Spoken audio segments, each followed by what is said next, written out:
Kia ora koutou katoa. My name is Ainsley Moore. I'm joining you from Tamaki Makaurau, Auckland, in Aotearoa, New Zealand.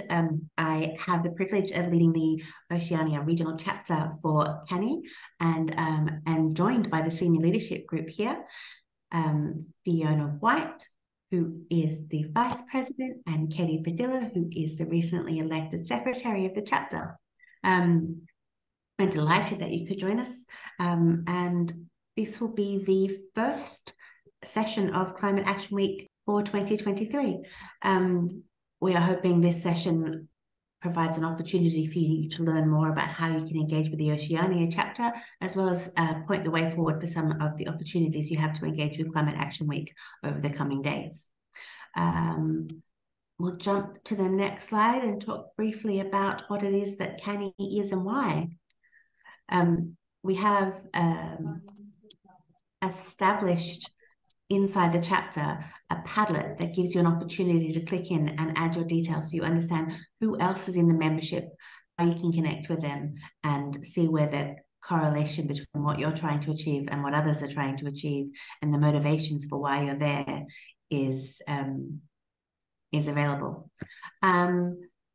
Before we shift into the actual work of this chapter meeting, we're going to have a little bit of an opportunity to talk about the how and the why of CANIE, because we are fortunate to be joined by not one but two of the CANIE founders today. So I'm going to pass across to Petulia. Kia ora koutou, ko Petulia takoinga. So I'm Petulia, and I'm a principal academic at EIT in Hawke's Bay, Aotearoa, New Zealand. And I'm one of the co-founders. We also have, obviously, Elsa here, who might disagree with some of my statements, how we came about, but I'm just giving a very quick history of how we got actually started. I think for me personally, it was around 2018 that I started to be a bit concerned of the missing discussion about the climate crisis within the international education sector. And I proposed quite a few different conference proposals about the topic to international education conferences, but they were usually rejected. And I later found that this was quite a similar experience for the few others who wanted to talk about this specific issue. So it definitely wasn't something that most people made a connection with or understood that our sector also has a responsibility in that area.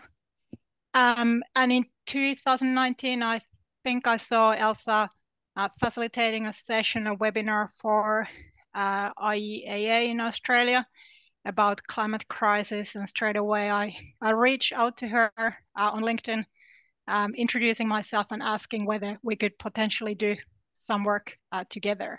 And I think we made a proposal for the New Zealand International Education Conference, which got accepted, I guess to our surprise. And before that, in August 2019, we actually set up CANIE. So I think Elsa came up with the name, and I created our Facebook group and Twitter to have something for people to connect to. And we had our first event, obviously, in Auckland, New Zealand, and then a month later in Europe as part of the European Association of International Educator conference as well. And I think we had probably a handful of people, 5 to 10, in that first meeting. And we also had quite a small group of very active and passionate people around the globe that were also starting to contribute to work of CANIE in different countries as well. And basically from that, we moved on to organizing our first ever global summit, not to start in a modest way. And we organized our online event in May 2020 for Oceania and for Americas, both at the same time. And obviously, at least on my own behalf, I have been completely pleasantly surprised how the group has advanced, and we've been able to bring so much knowledge and expertise in it. That CANIE doesn't necessarily need me or Elsa anymore, but it has obviously its own life, and it's a well-established organization. So we've been really, really, it's just been a pleasure seeing the group basically growing from that very small group of people to a well-organized and well-established organization as well. Elsa, maybe you want to comment on some of those actions still, and my recollection of how the events. Yeah, thanks, Vitaly. You know, absolutely spot on. You're quite right. And I suppose the big lesson in that history for me has been how hard it was for any of us to achieve anything individually. But as soon as we started coming together, it just gave us so much more power, so much more clout. And I think that's, you know, obviously one of the key lessons that we want to take forward with CANIE. That's why it's a network, that we can all support each other to go further, faster. And just one last comment I'd like to make, which is that I attended the API conference in Bangkok last month.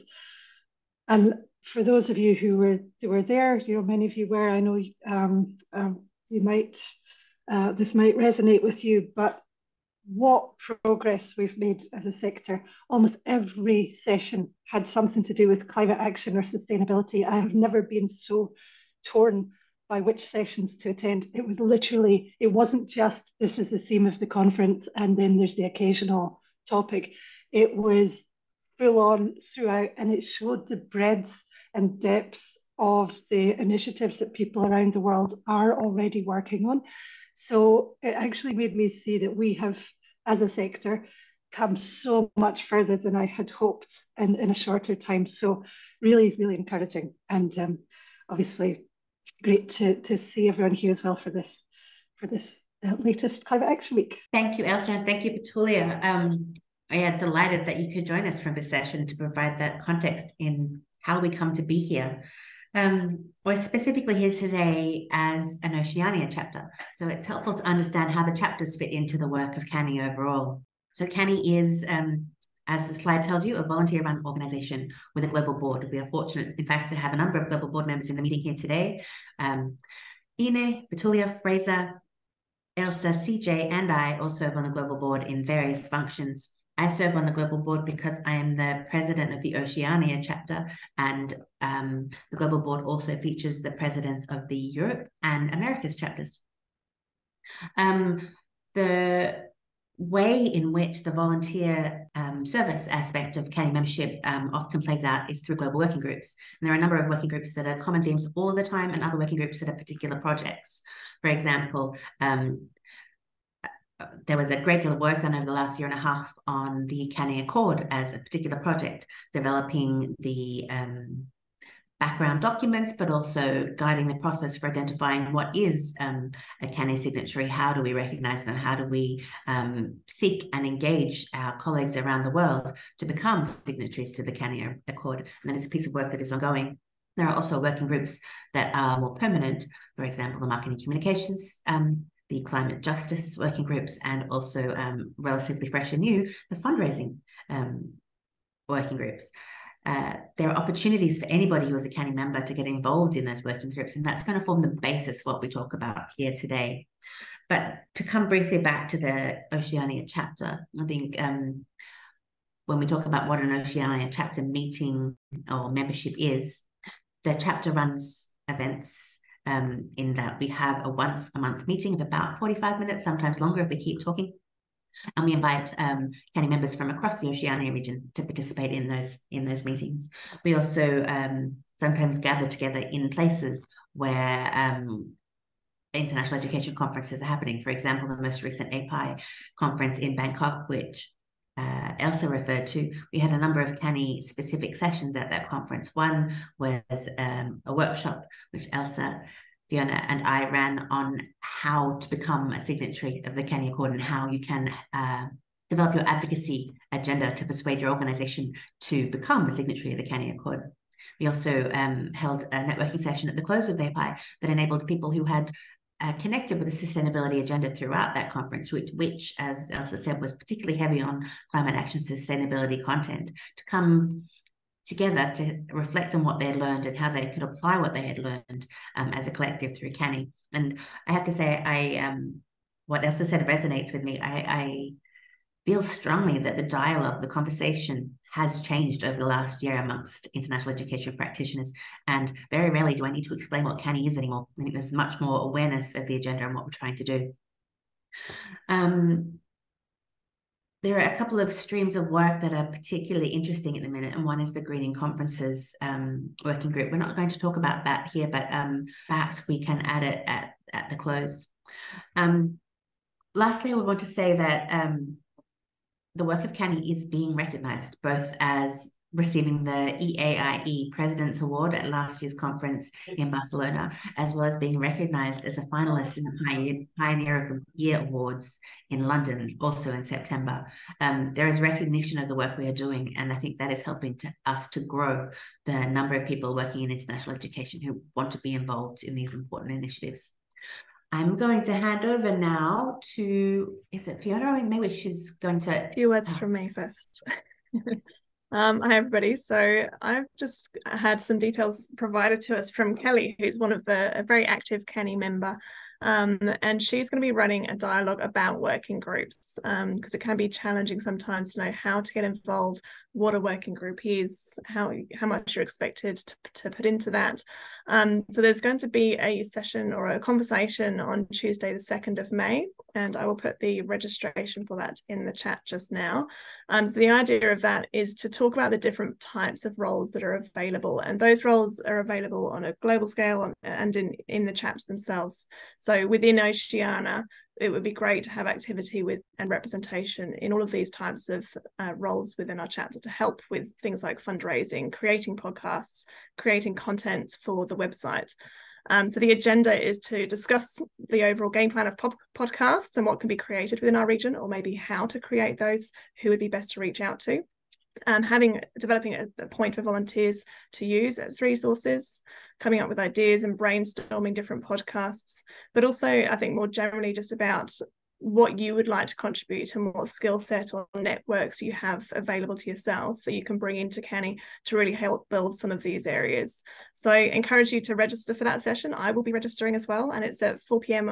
in Australia and 5 p.m. in New Zealand, so hopefully that time works for everybody. And we were then going to break out into breakout rooms, which Maywish was going to facilitate, but based on the number of participants, I wonder if it might be worth just having a little brief intro from each of the breakout room leads in this open chat as to what the projects or working groups are about and what types of things people are doing within that, or maybe what stage it's at and how people can get involved from now on a global scale or within Oceania. So I might hand over to Ine, if that's okay, to talk about the Climate Justice Working Group and the project onboarding.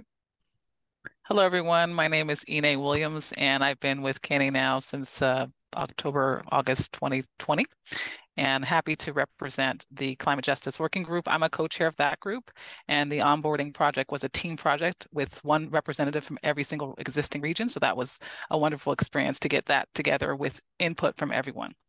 So let me start with the climate justice piece, because I think that as of now, at least in the international education community, it's really clear that there is a climate crisis. Although I live in Arizona in the United States, and in my state, there's still people that think it doesn't exist. I'm sure that you can find folks like that around the world.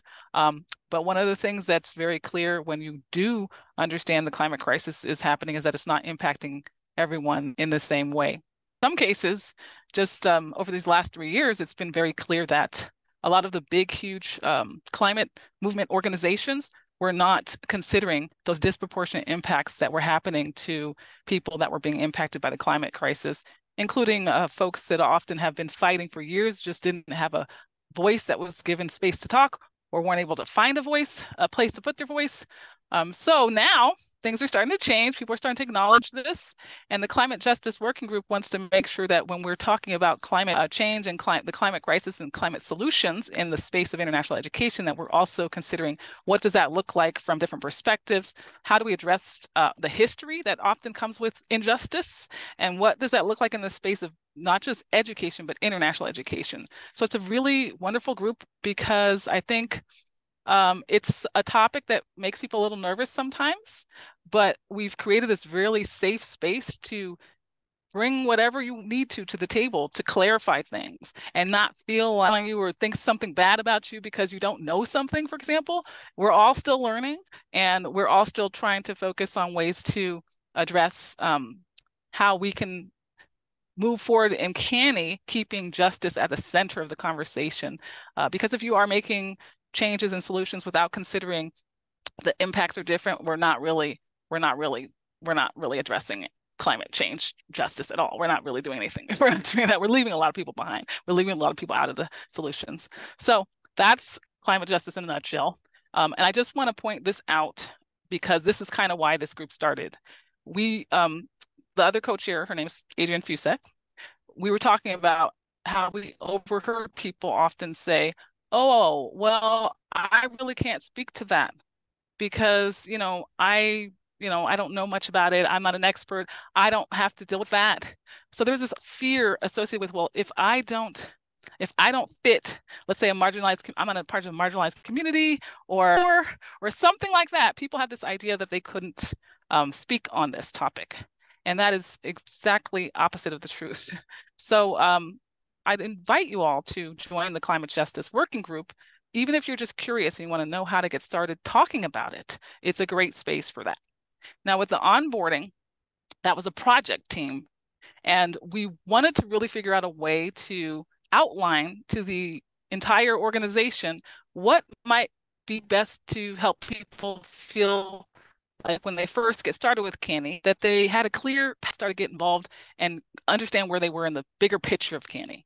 So we came together to create some methods to be able to communicate effectively with people as they're first starting, help them get to the right places through our Slack channels, as well as through all these working groups that you're learning about today. And also to, understand who to kind of have, in a sense, a key contact for each place. So they could always reach out to someone and ask questions and figure out where to go next. And feel like that they had a space and a voice to take action and wherever they were, whether they're very beginning starting or whether they're further in all advanced and everything. So something for everybody, okay? So that's a little bit about those two. And if you have any questions during today, please feel free to pop them in the chat. More than happy to answer those. Or afterwards, I'll be on Slack. You can find me there. And if you have to, you can email me. But I'm a Slack person, okay? So Slack me.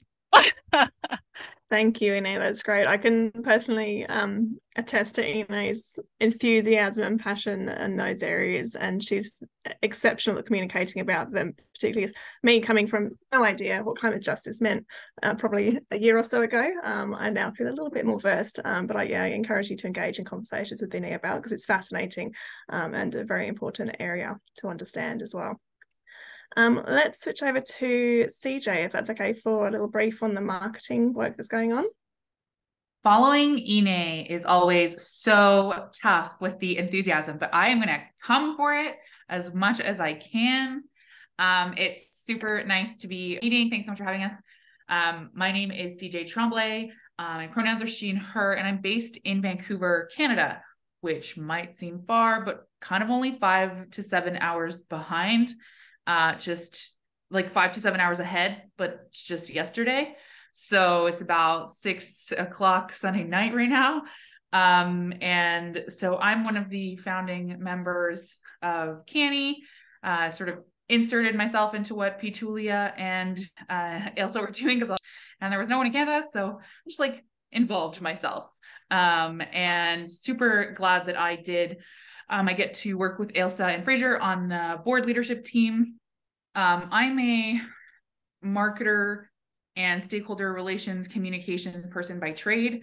I'm having worked in international education as a sort of sponsor and service provider in the sector for decades in English language testing and student recruitment. So that's sort of my background. I was part of the team that launched the new CANIE website and is constantly sort of working to maintain it and improvement and increase functionality and let that be the space that people come to for information and sources of truth and support in terms of sort of educating practitioners and supporting advancing that work. So the work of the marketing and communications work sounds like it's really specialized, but it's not. We really want to get people who are able to write emails and write content, who are able. I think my favorite part about the marketing and comms working group is that it's super collaborative. It is an opportunity to, like, for example, our website. Our website is sort of our anchor in our home on versus general information, but there are chapter pages, and having representation from every chapter gives the opportunity to make the most. Ainsley, you're committing to everything. Love it. And that gives you a space. So every chapter has a space, and having someone from the chapter in this marketing and communications group gives you the ability to sort of make that your own for the chapter and really leverage it to recruit new members, engage practitioners. It's super collaborative because there's collaboration with the CANIE signature sort of program for acknowledging people's commitments. That exists on the website. People's pages and our signatory pages are really important to our signatories. And so we want to make sure that we're able to sort of create that digital space. There's also a ton of collaboration on events. Maybe she'll tell you that there is a lot of work around communications and website work and sort of artwork that you're seeing a lot of backgrounds on now. So there's really an opportunity. And at the moment, there's not a ton of activity. I must confess, I disappeared and had a baby, but I am back. And so I am super keen to sort of start fresh and make a space that people can learn, because it's a really interesting thing to, if you're unfamiliar in a different way, but we really want to make it so that people have space to learn. And an opportunity to take on new things like writing newsletters and engaging on social media. But yeah, us. And in terms of when we meet, it really depends on what our new members are going to look like. So we're going to, if you're interested in joining the working group, drop it in the chat at some point or sort of follow up. It'll be really exciting. And we'll figure out what works, but a lot of our work is asynchronously. All right. Bye, everyone. Yeah, so that's it from me. So thanks so much, Fiona, Ainsley, Katie, for having us here for that. So that's great. Very much, CJ, and totally understandable. You took some time out to have a baby. I'm amazed you're back already. Fraser, would you like to have a few words about fundraising and your thoughts in that area and how people might get involved? Yes, certainly. And the first thing I'll do is, is to illustrate why we need fundraising and thank our current sponsor for the Climate Action Week, which is Alethea Global Cooperative, who CJ is the founder and managing director. Without sponsors, we're a volunteer-led organization, and without sponsors, we can't do this. That's literally it. Works. CANIE wouldn't exist without sponsors and without the fundraising efforts that go into it. Since we've started, just to give some examples of why this is critical to CANIE, if anything, it's probably the work that we do is absolutely essential, but if we don't have funds coming in because we're all volunteers, we won't be able to make this happen. And the reason we are able to make it happen is because through the generous donations of individuals, institutions, associates, certain things work. And what we've found in over the last 3 years is that when we are able to actually have paid people to do the work for us, we have a lot more focus in making that happen. It's people to help coordinate all of us who are volunteers in our time to get us focused on it. So I believe it's probably the most critical aspect of what we're now doing as CANIE. All our activities wouldn't if we can't raise money to make it happen. And we're doing certainly okay at the moment, but it's still, we're just keeping the lights on. You know, if you think about it from your own perspective and your institution's perspective, if, keeping a website up and running, you can't always do that through volunteers. We need specialists to come in and do certain things. Running the podcasts costs money, hosting events costs money, arranging summits. Literally everything that we're doing costs, why we have to fundraise, why we need donations from the sector. But the good thing is, as CANIE's brand awareness grows, I mean, I think to Ilse's point, every conference now, certainly that I've attended in the last 18 months, whether virtual or face-to-face, the issues around sustainability are critical. So this is a time for us to really, not just critical, but CANIE's name has been associated with a lot of the work that's taken place in the sector, and helping to do this through initiatives like greening conferences, where we've had funding, for example, from one of the large conference organizers to start the dialogue around how the major international education conferences can be more sustainable, how they can have an impact. The CANIE Accord obviously is a critical area as well, and that was able to come together through our ability to fund a position to Adrian Fusek to actually vote for a set period of time in order to pull all together the notes, the information that came. So it's absolutely critical what we do in order to how we move forward. How can you get involved? There are a number of ways to get involved in fundraising. There are there's a Slack fundraising groups. Now I have to say at this point in time, our fundraising efforts have been rather disparate. We need them to be more focused, more coordinated going forward. Currently the Global Board Secretary, but I'll be stepping down after the AGM coming up in May. And one of the things that I want to do to stay involved with CANIE is to obviously participate a lot more in the fundraising and see if I can help sort of direct that a little better. When you've got limited time, you've got to work where you can put it in best. So that's one thing. So to get that up and running, have a much more active Slack group, start to look at who the potential donors are. And that's all of you. You will know institutions. It could be your own institutions. This helps them as well as helps us. So we'll be putting together, we already have lists of the different types of associations, key contacts. We have fundraising decks, which need some more work. From work in the past, and it'd be great to get people's feedback on this at some point, is that I've always found with fundraising and for not-for-profits is how their money's being spent. They want to understand, okay, what are you going to do? What use are you putting out? And we need to be able to demonstrate that.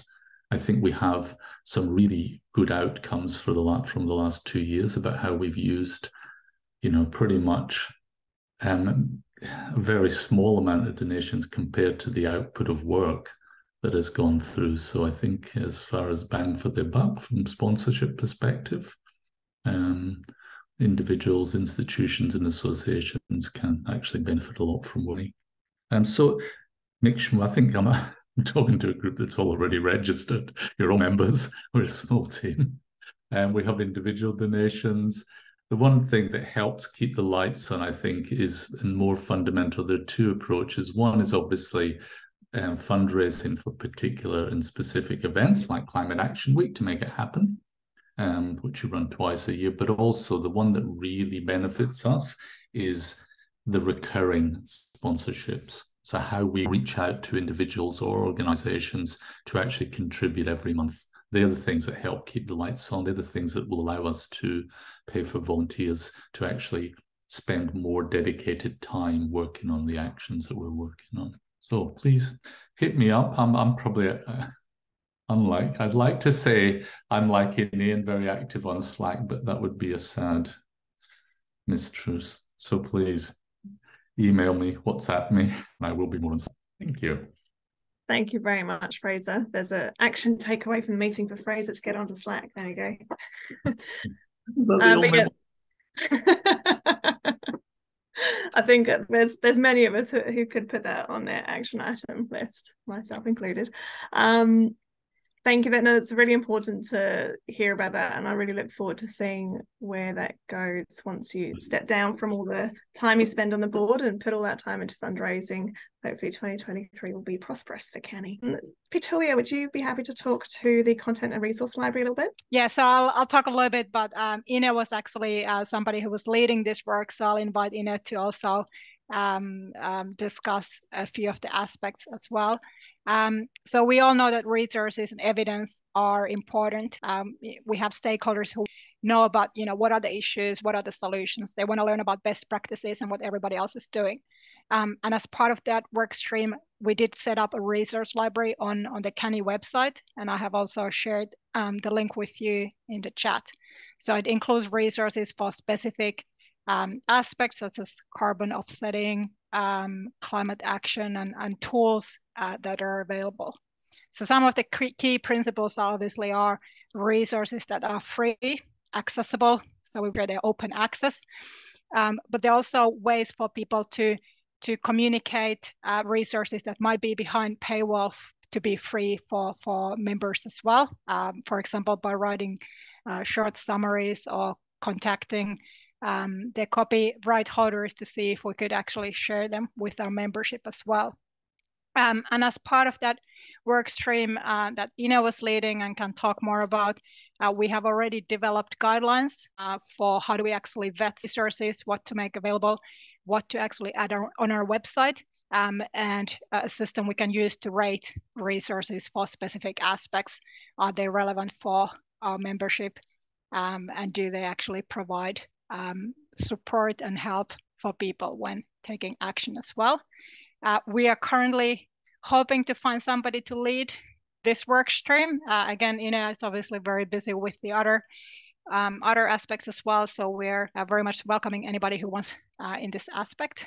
Ina, did you want to provide a few additional comments and your insights as well? Yes. I think I want to emphasize some things that have been said already, which is number one, CANIE is a volunteer-run organization, right? Yes, we are trying to find ways to create funding for certain projects, especially something like Climate Action Week, which is a huge event. But there are things that just we do as volunteers. And so it can be important to, if you will, whether it's you want to join a working group because you want to build a skill that you don't have yet and you like to do it in a safe space, whether you feel like, hey, I have this skill, I want to bring it to the table, I'm going to make this thing the best thing ever, let's do it. Okay. So with the resource library, I think one of the things that I found in the very beginning when we started all of this was we got through all the hard parts. We got through creating the guidelines. We got through creating a form for submissions. We got through, collecting a list of one nice thing about that is you get firsthand look. You get to see the resources first when you're in that group, right? But I think it is a little bit, there's a lot of administrative pieces to this. So it isn't always considered the most exciting working group, right? When you think about podcasts, you're like, yeah, podcast, I want to do that. When it's fundraising, I can make some money. When you're like library, you're like, So I think it is something that maybe takes a certain kind of person that wants to do it. You basically at this point, because everything's set up, it's just about going in and looking at resources that people submit or that are already on a list and reviewing them. So going through a rubric. It's like if you've ever been a teacher or taught, you will hear teachers complain all the time about grading. It's kind of like that, okay? Not as bad. I've done grading. But it's kind of like something that you have to do to get to the good part. You want to see those resources and you want them to be there for everyone. You want it to be free access. You have to get through that nitty gritty. And one other important part of it is people in the resource library team are very intimate with the information they get after reviewing it. They're going to be the first person to help the marketing team take over. So they'll create this summary of what that resource is on this kind of list that we have to then give the marketing team all the information they need to present it in a way that is attractive and easy to find for people. People are intimidated by climate change and the climate crisis, overwhelmed, anxious, unsure. And so having a resource library can be a really great starting place for people. Find something that's been curated for their particular network, right? For their particular peoples. So that's why it's an important piece. And I would encourage anyone to join this group to get that firsthand look at what's behind the scenes, all those resources. Yeah. And also you can make the work your own. You can start contacting people and asking them to provide your resources. You're welcome to work with our newly established academic advisory board to ask to provide content. So it's really, it can be recreated what that work actually requires. And there's definitely something for everybody in that space. So Ina and I are more than happy to talk about that work with anybody who might be interested in contributing. And I just want to add one last thing, and that is this is one of the groups that has a lot of space for a lot of asynchronous work. So if you are worried about your schedule or anything like that, because of how it's processed, a lot of it you can just do at whatever time works best for you. If that is a concern, this is a great get involved with CANIE and be able to do that on your own time. I feel like that last point is particularly relevant for Oceania, collaborating with other areas of the world or multiple areas of the world at the same time. Thank you, Petulia and Ine, for that insight into the exciting resources that people can be involved with. I think one key thing for me is really, Ine touched on it, that it is 100% a volunteer-run organisation, and every single element of CANIE that you see or you engage with was created by a CANIE volunteer. All of us are volunteers, and by signing up to be a volunteer is a case of be active as little or as much as you're able to or would like, but every single contribution counts. So thank you to all of you in the room who have already contributed to get CANIE thus far from its founding days. I'm just going to share my screen again. So Climate Action Week, obviously we're kicking it off in Oceania, and so it's an opportunity to join international educate practitioners around the world taking part in thematic sessions and tune into 2 live podcasts which are addressing hot topics around climate action in international education today. You all know how to sign up because you've signed up for this session, but in case you haven't looked at the other sessions throughout the week, I've just put a link in the chat there so you can register for more opportunities to connect with others across CANIE and learn about how to engage with CANIE. Does anybody have any further talking points, questions, thoughts, ideas for Oceania before the final slides? So I would also like to thank Althea. So CJ, thank you very much. They're a worker cooperative providing consulting services to decarbonise international education by focusing on equity-centred climate action. And without them, we would not be able to run a Climate Action Week. So thank you very much for sponsoring this event.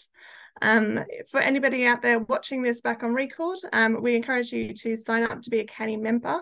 Just go to canie.org and click on join, and then you can sign up as an official member and engage with us through future chapter meetings. Thank you all very much for attending this session, and for those of you listening back, I look forward to catching you in other sessions of Climate Action Week. Thank you all.